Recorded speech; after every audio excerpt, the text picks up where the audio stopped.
Olá, sejam bem-vindos a mais um episódio do Oncogeriatria Brasil Convida. Eu sou Poliana Souza, geriatra e cofundadora da Oncogeriatria Brasil. Vou acompanhar vocês nesse episódio junto com a doutora Ludmila Có, oncologista e também cofundadora da Oncogeriatria Brasil Ensino.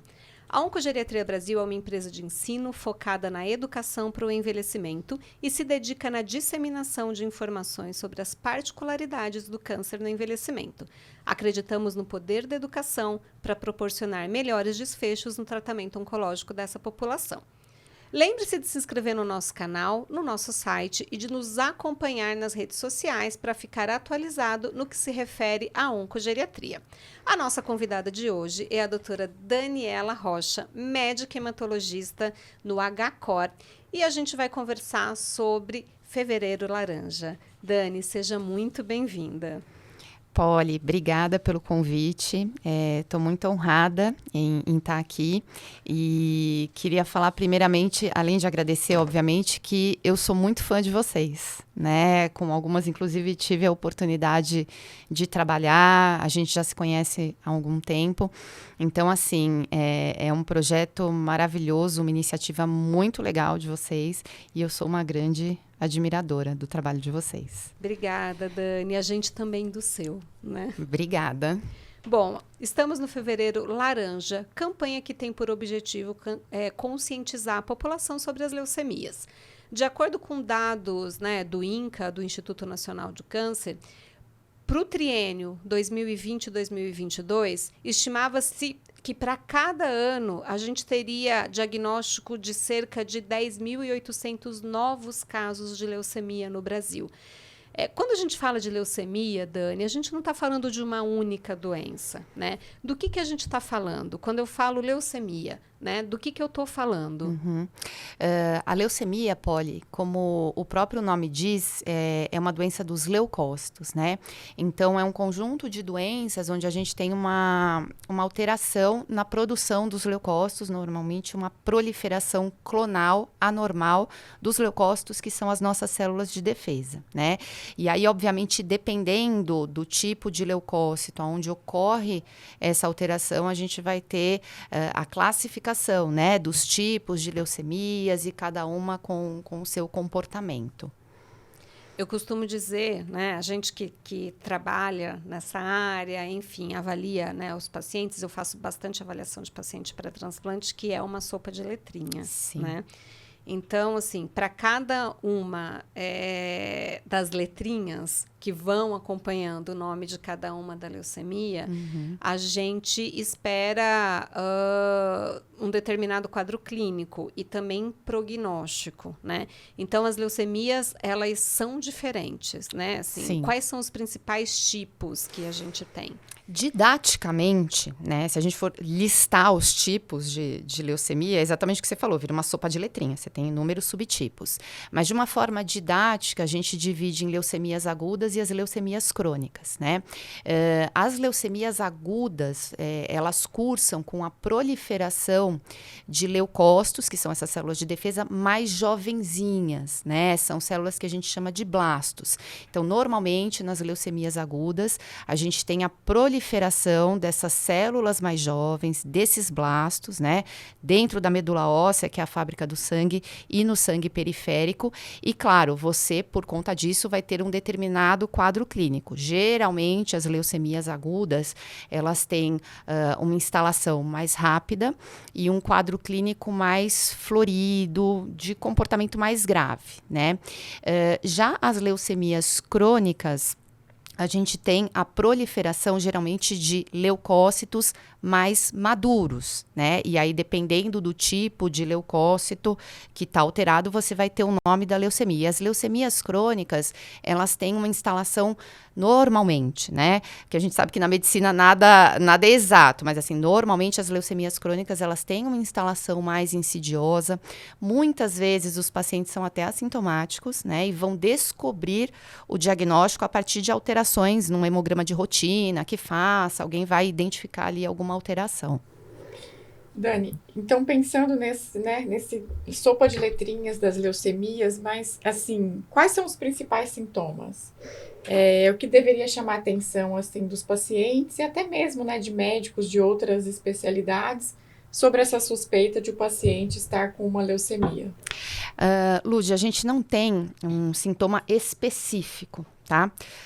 Das leucemias. Então, o paciente pode apresentar sintomas como perda de peso, febre, aumento de gânglios, cansaço excessivo, que são sintomas inespecíficos, né? Você pode enxergar isso em outras patologias.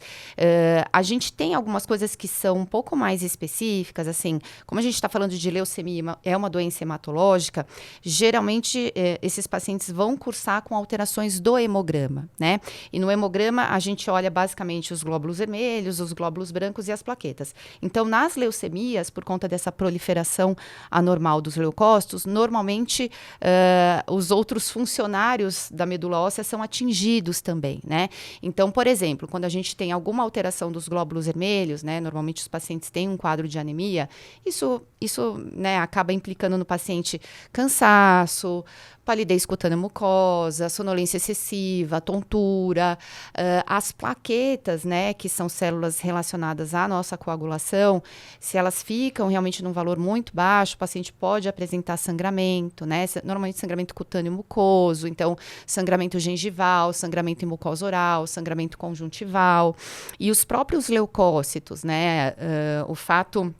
Mesmo se o paciente tem uma leucemia e tem uma contagem aumentada dos leucócitos, que são as células de defesa, essas células não são funcionais, né? Então, o paciente acaba ficando imunossuprimido. Então, um outro sinal podem ser infecções de repetição, né? Então, veja, você não tem um sintoma específico, mas você tem esses sinais que aparecem e que merecem atenção. Então, são algumas coisas que deveriam chamar atenção, né? Não só do paciente, mas também de um clínico, de um médico que de repente você começa a receber esse paciente com frequência, com certeza, com determinadas queixas de, poxa, né, hemograma. E normalmente tá é assim que acontece, aqui, né? O paciente tem algum médico ali mais generalista que o acompanha e que identifica essas alterações no hemograma ou que vai atrás de alguma queixa do paciente e acaba direcionando para o hematologista.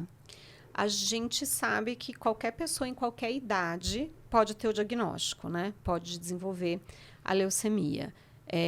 Quais são os tipos de leucemia mais comuns no idoso? O que é mais comum da gente encontrar na população idosa?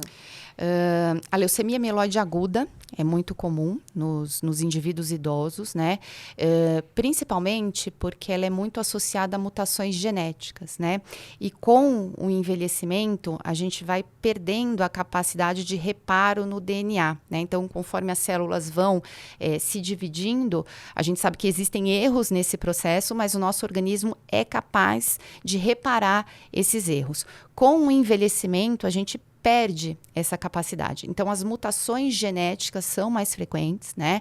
Então, a leucemia mieloide aguda, ou LMA, é muito frequente em idoso e, às vezes, ela não aparece sozinha. Às vezes, ela vem de um quadro evolutivo, de uma patologia que também é muito comum nos idosos, que é a síndrome mielodisplásica, né? É uma alteração de produção e isso pode evoluir para uma leucemia mieloide aguda. As leucemias crônicas também são bem frequentes nos idosos, né? Tanto a leucemia linfóide crônica quanto a leucemia mieloide crônica. A leucemia linfóide aguda existe, obviamente, pode acometer indivíduos idosos, mas ela acontece mais frequentemente em pacientes mais jovens. E aí a gente teve essa suspeita, fez o diagnóstico da leucemia, sabe o tipo da leucemia e a gente tem tratamento? Sim, a gente tem tratamento e para todas as faixas etárias, inclusive para os idosos, né? Nas últimas décadas, o processo, né, todo dessas questões genéticas, moleculares, isso evoluiu muito e mudou, assim, de uma forma considerável todo o cenário, né? Impressionante, né? Exato. Como mudou. Tanto que a gente teve toda uma reclassificação, né, das leucemias por conta, né, desse conhecimento de questões genéticas e moleculares. Então, a gente tem esses diferentes tipos de leucemias, cada uma com as suas características, com o seu prognóstico, e isso permitiu não só melhor estratificar o paciente, como também desenvolver novas formas de tratamento, né? Novas medicações, imunoterapia, drogas-alvo, etc. e tal. Então, as leucemias, elas têm tratamento sim, dependendo do caso, até principalmente isso, né, nas leucemias crônicas, às vezes você não tem indicação de iniciar nenhum tipo de tratamento. O fato de você ter o diagnóstico, por exemplo, de uma leucemia linfóide crônica, não quer dizer que você precisa iniciar um tratamento imediatamente, né? A gente tem alguns critérios que o paciente precisa se encaixar para que você inicie uma terapêutica específica, né? Mas quando necessário, a gente tem tratamento sim. Então, os idosos toleram esses novos protocolos. Sim, essa evolução, né, no tratamento permitiu inclusive o desenvolvimento de novos protocolos para tratamento em idosos, né? Antigamente a gente tinha mais quimioterapia, né? Um tratamento quimioterápico intensivo, isso pensando principalmente para as leucemias mieloides agudas, leucemias linfóides agudas, e as novas drogas, né? Então os pacientes nessa situação, eles tinham muitas vezes que ficar internados, né? Para fazer tratamento, exclusivamente endovenoso. Então hoje em dia a gente tem inclusive medicamentos que são administrados por via oral, né? O paciente não precisa ir ao hospital, ele recebe a medicação em casa. Isso, normalmente, a gente combina com outras drogas, mas às vezes de administração mais fácil, por exemplo, por via subcutânea, né? Então, para os idosos, eu acho que melhorou muito. Né? Quais as principais classes? Porque, assim, antes era só quimioterapia, né? Então, assim, o que a gente tem hoje? Quimioterapia, hipometilante, imuno, o que a gente tem disponível no arsenal hoje, de uma forma geral, né? Não dá para falar aqui de protocolos de cada uma delas, Sim, que é muita coisa. Mas é exatamente isso que você falou. Então, a gente tem, a quimioterapia, ela ainda tem o seu papel, né? Então, os quimioterápicos, eles ainda estão ali, eles ainda estão no jogo, né? Mas a gente tem realmente as imunoterapias, e isso vem, assim, se desenvolvendo numa velocidade avassaladora, assim, até com esses nomes difíceis e tudo mais, então a gente tem que estar sempre ligado nisso. Tem as drogas-alvo também, né? Tem os agentes biespecíficos, o transplante também tem o seu papel ainda dentro disso tudo, então a gente tem um arsenal muito vasto aí de tratamento de drogas. Então quer dizer, comparado com, sei lá, 10, 20 anos atrás, hoje a gente tem como ofertar tratamentos mais seguros, né? E com bons resultados. Com bons resultados e direcionados, né, para aquele tipo de leucemia, para aquelas características genéticas e moleculares. E quando esses pacientes são refratários aos tratamentos, os idosos ainda assim conseguem ser encaminhados para o transplante de medula óssea? Conseguem, Lude. Inclusive, houve uma mudança, né, de idade cronológica dos idosos. Antigamente, a idade máxima para ir para o transplante era até 60, 65 anos. Isso mudou para 75 anos, né? Ainda mais que a gente está aqui discutindo com vocês, o grupo da Oncogeriatria, a gente sabe que a idade cronológica não é mais o único fator que a gente leva em consideração, né? Então, um idoso, ele pode sim fazer o transplante de medula óssea, desde que tenha, obviamente, indicações para isso, só que ele vai passar por uma análise, né, bem ampla, né, uma equipe multidisciplinar, avaliação geriátrica, para ver quais são os prós e os contras daquele procedimento, né? Então, não tem uma contraindicação de idoso, por questão cronológica, fazer o transplante, mas isso precisa ser muito bem analisado e avaliado antes, né, no pré, para que ele possa fazer o procedimento com segurança. Você sabe, Dani, que eu faço muita avaliação geriátrica pré-transplante, né, lá no Einstein. E uma coisa que me chama muito atenção, porque assim, para a gente, né, para o geriatra, a gente tem um olhar obviamente, para todos os riscos de toxicidade, enfim, mas uma coisa que nos preocupa muito é a funcionalidade, né? É a capacidade desse paciente, ainda que ele perca a funcionalidade no processo, isso eu sempre converso com os pacientes na avaliação, né? Assim, é um tratamento pesado, não tem como a gente dizer Sem dúvida. que não. Ele é um tratamento que ele traz um período grande de dificuldade para esse paciente. Pode ser que nesse período o paciente perca a funcionalidade, fique um pouco mais dependente, né, de terceiros, né? Então, o meu olhar é sempre olhando como é a independência desse paciente hoje, né, o quanto a independência dele está em risco e o quanto ele tem capacidade de se recuperar pós-tratamento, né? Depois de passar por todo esse processo, que é, sim, um processo pesado, não tem como a gente dizer que não. É super importante, Polly, desculpa te cortar, você comentar isso, porque as pessoas têm uma ideia muito fantasiosa do transplante, né? Que o transplante é uma maravilha, que você passa por ele, né? Como se você entrasse numa portinha e saísse curado do outro lado. Isso, e que então, acabou na internação, na alta da internação, então, e não é isso. É um processo complexo, é exatamente o que você falou. Né? Às vezes demora mais de um ano para você se recuperar de tudo isso. Então, o meu olhar enquanto geriatra é isso. Assim, eu sei que esse paciente pode ter perdas neste caminho. Qual é a capacidade que ele tem de se recuperar? E uma coisa que me chama muito atenção é que muitas vezes eu avalio pacientes que tinham uma condição pré-diagnóstico de atividade física excelente. Pacientes que corriam, faziam musculação, faziam uma série de atividade física que para a gente é muito importante. A gente sempre orienta, né, os pacientes durante o tratamento oncológico procurar manter e tudo mais, mas muitos desses idosos pararam a partir do diagnóstico. Nunca mais fiz a partir do momento do diagnóstico. Porque existe um medo, né, muito grande em relação, primeiro, exposição a infecções, se você faz alguma atividade que é coletiva. Então, assim, eu sei que a gente precisa de algumas adaptações, mas é possível manter alguma atividade física durante o tratamento oncohematológico? Com certeza, Polly. O que eu costumo dizer para os pacientes é o seguinte: quando a gente tem um diagnóstico, por exemplo, de uma leucemia, isso é um diagnóstico, isso não é uma sentença de morte, né? Então, a gente tem que trabalhar com isso. E hoje em dia, esses novos tratamentos, inclusive, eles permitem que o paciente tente levar a vida o mais normal possível. Tá? Por que eu estou falando isso? Lógico que a rotina do paciente vai mudar. Lógico, ele tem outras preocupações, ele tem uma questão física, que é a doença, ele tem os medicamentos, ele vai ter que coletar mais exames. Lógico que a rotina dele vai mudar. Mas eu sempre oriento os pacientes a tentar manter as atividades que ele gosta, na medida do possível. Então, trabalhar, fazer uma atividade física. O que vai guiar muito essa questão da atividade física é a parte clínica e laboratorial. Então, se o paciente se sente bem, né, tem disposição para fazer atividade física, ele deve fazer. Claro que assim, você tem que avaliar, não vai fazer provavelmente as mesmas coisas que ele fazia com a mesma intensidade, né? Mas ele pode, de repente, fazer uma caminhada, fazer uma bicicleta, né?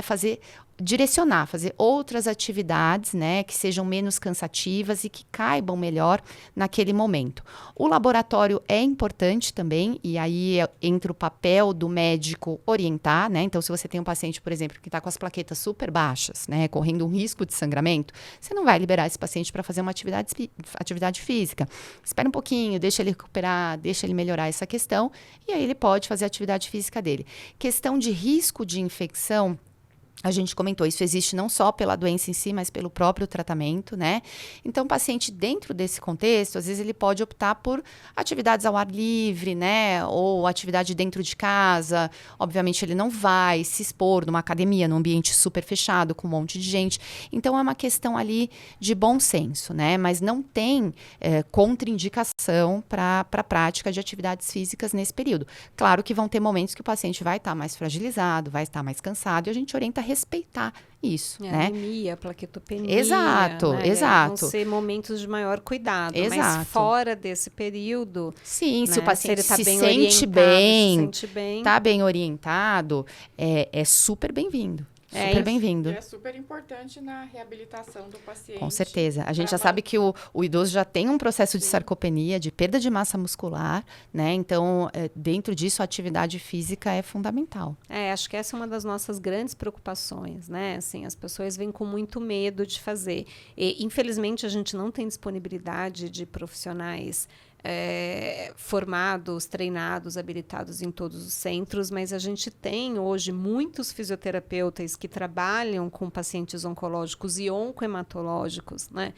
Que conhecem bem esses limites, que sabem quando pode, quando não pode, que tipo de atividade esse paciente poderia fazer em cada momento, né, do seu tratamento, que sabe que nas citopenias tem que segurar um pouco, esperar, né? Enfim, que bom se todo mundo tivesse acesso a isso. Acho que talvez essa seja uma outra frente aí da gente pensar dentro da Oncogeriatria Brasil, né? De informação, de formação de profissionais que possam, né, trabalhando melhor com esses pacientes, mas é importante ter isso em mente, né? Não é proibitivo fazer atividade física porque você tem o diagnóstico de uma doença oncohematológica, muito pelo contrário, né? A gente precisa desse condicionamento, a gente precisa dessa preservação, né, de massa muscular, para que esse paciente também possa ter melhores desfechos, não só no tratamento sem o transplante, mas muito também quando esse paciente precisa ser submetido a um transplante, né, de medula óssea. Acho que isso é importantíssimo. E acho que hoje a gente também tem um grande aliado, né, que pode nos auxiliar nessa questão, que é o fisiatra, né, para preparar essa pré-reabilitação, se o paciente não tem uma condição boa, o transplante pode melhorar, quanto depois também trabalho multidisciplinar, mais uma vez, né? Não é só o médico sozinho. A gente precisa de outros profissionais e do suporte também familiar, né? É importante que o paciente tenha também uma estrutura legal para que ele possa manter essa rotina de cuidados. Dani, muito obrigada pela sua presença aqui, trazendo para a gente informações tão importantes. Você é a primeira convidada do Oncogeriatria Brasil Convida. Que honra, me sinto muito honrada e agradeço muito pelo convite. A gente que agradece, né, falar de um tema e de uma campanha tão importante, né, quanto Fevereiro Laranja. Então, nesse episódio do podcast Oncogeriatria Brasil Convida, nós falamos sobre Fevereiro Laranja, mês da conscientização sobre as leucemias. E, mais uma vez, eu queria agradecer a presença da Dani, agradecer o carinho de estar aqui com a gente hoje. E lembre-se de se inscrever, né, no nosso site, de nos acompanhar nas mídias sociais. A gente está no Facebook, no Instagram, canal no YouTube, que é recente também, né, e agora no podcast, para que você fique informado sobre as novidades dentro da oncogeriatria. Agradecemos novamente a presença da Dani, a minha companheira Ludmila, e nos vemos no próximo episódio. Obrigada, gente. Obrigada, Dani.